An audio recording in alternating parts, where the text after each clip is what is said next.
have come home to the junkyard. Well, it's getting better. I was going to do some solar stuff, but there is no sun whatsoever, so I don't know what I'm going to do. I suppose I can get up on the damaged shed roof and connect the panels in series parallel. Might be a little bit cold though.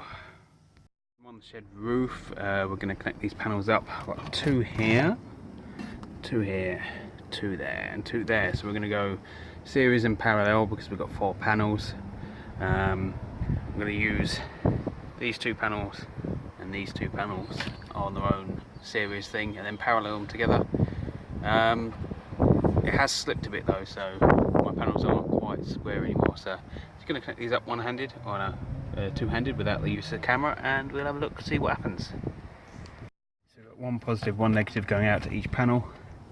One positive, negative going out to each panel over here. One is there, one is there, and we got our loop between the panels. Now these have been up on the shed for a couple of years, a few years actually, so all these ends are starting to break off, so we may have to revisit these some stage and replace some ends or make them solid permanent connections. I'm just going to button this back up, go and make sure we've got some sort of voltage downstairs, but I'm not holding my breath because there's no sun. TV is now connected, and come on, potato phone, nothing, absolutely nothing. So yeah, missed out. It's getting dark now, so I'll leave that off. Excuse the shakiness, and we'll come back tomorrow morning. Hopefully we've got a little bit of sun. Yes, conclude the video tomorrow, I think. This is my morning face, and as you can tell, there is no sun.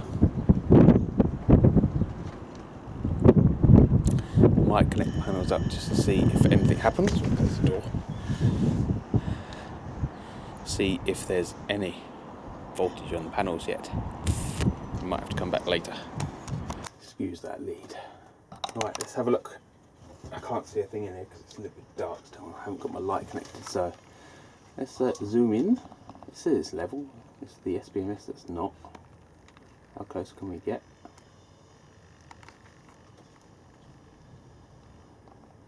Ah, that's surprising. We have connected the panels in series parallel up top.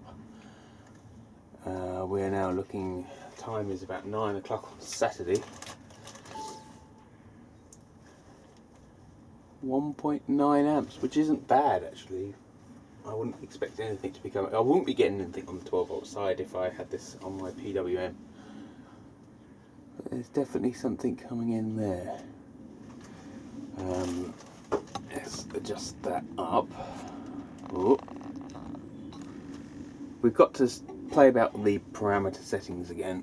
So let's go to monitoring. Okay. Back. Okay. Oops. So let's go to monitoring. Okay. Up, down. Monitoring. Plus 1.8 amps. It's showing. With 3.98 to 4.05 being the highest. Ignore the graph, ignore that. You can see we've taken out 11 amps in load, and since this morning apparently put 55 watt hours in, because I only connected this up last night when it was getting dark. Oh, hang on a minute, P1, P2. I don't know, if we turn that off, does that go to 0? Right, so I've turned the PV off. That one there. So we put 2 amp hours in on the PV side, which is 56 watts, and I haven't turned, I've turned it off, so we've got nothing on the PV side now. And 2 amps. And that's counting upwards, I guess. I reset all the settings before I plugged in the lithium ion, because I had the lithium iron phosphate pack on this before. So we're just putting power back in by the looks of it. and that's the accumulative number. So that's all working well. But what we want to do is, because apparently I've overlooked the parameter settings on here, cell type, I'm doing this from behind the camera and I can't see what I'm doing. LCO. So I thought I saw on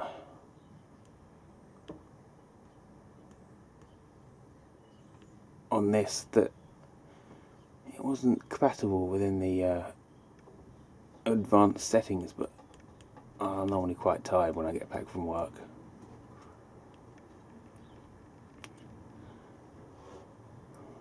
Okay, maybe I have mucked this up. Under voltage. What's that? Overvolt recovery. Undervolt recovery. Oh, I'm pushing buttons. I'll do this off camera. Right, so having had a quick look through here, the settings aren't far off what I've set it to on the lithium iron phosphate setting. So what I'm going to do is run it on what I've got it set up at the moment. I think the undervolt and overvolt lock are slightly further apart. Apart from that, it appears, sorry, I've taken it off the tripod and now I'm going to wobble all over the place.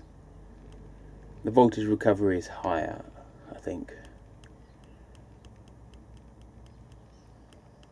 What I seem to have done is set my safety parameters higher and higher and closer together than those set for the LCO setting, meaning I don't want the voltage to go as high and I don't want the voltage to go as low.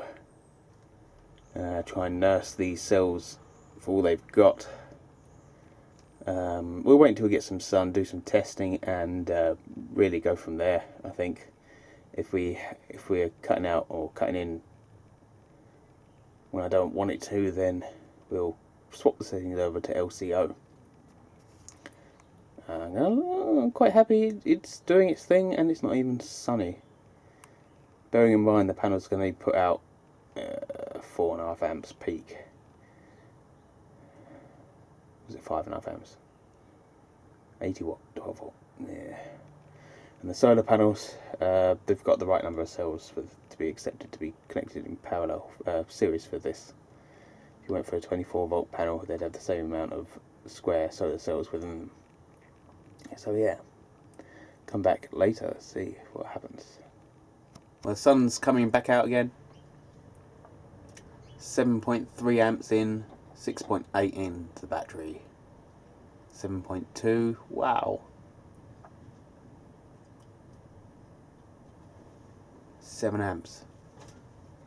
Never thought I'd see that. Not a 24 volt anyway.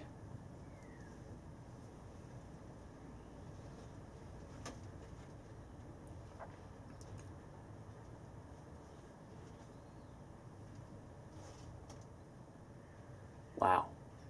I'd expect the current to be dropping off going to the battery soon. Seeing as they're almost at 4.1.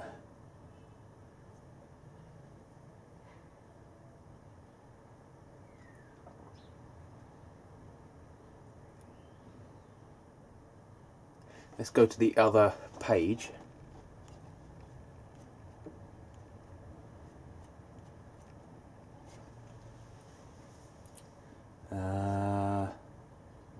Load 11 amp hours, battery 10 amp hours, power going in almost 4 amp hours. Look at that, 100 watts. Amazing. I think I like that screen better. Might leave it on there for now.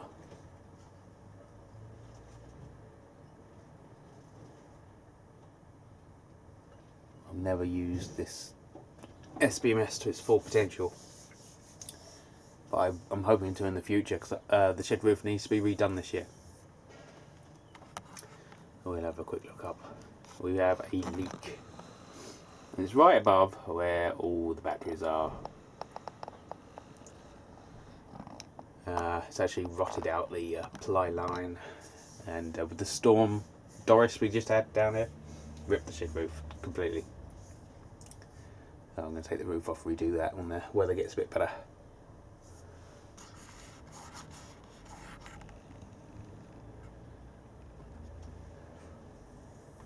Very nice.